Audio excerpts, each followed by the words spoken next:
பண்ணினாதான் பரமாத்மா திருப்தி அடைவான்.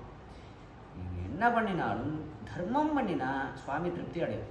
வேறு எதை பண்ணினாலும் திருப்தி அடைய மாட்டான். தர்மம் தான் சுவாமிக்கு திருப்தியை கொடுக்கும்.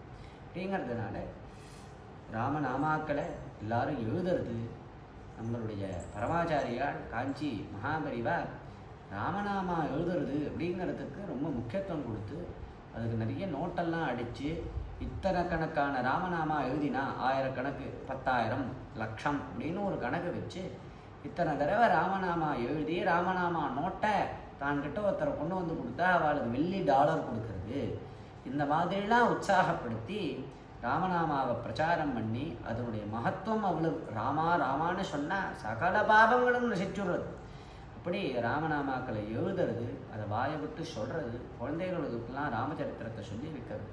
இப்படி எல்லாரும் ராமனை ஸ்மரித்து தர்மங்களை ஆச்சரணம் பண்ணி ராமோ ராமோ ராமயதி பிரஜானாம் மபவன் கதாக ராமபூதம் ஜெகதபூத் ராமே ராஜ்யம் பிரசாசதி அப்படின்னு சொன்ன பிரகாரம் ஜெகத்து முழுக்க ராமமயமாக இருந்துட்டு ராமனை பற்றியே பேசி இப்படி இருந்தால் ராமராஜ்யம், நம்மளுடைய பாரத தேசம் ராமராஜ்யத்தில் இருந்து, அதாவது ராமன் போன்றதான உயர்வான தர்மிஷ்டனான ராஜா எப்பொழுதும் நிலச்சி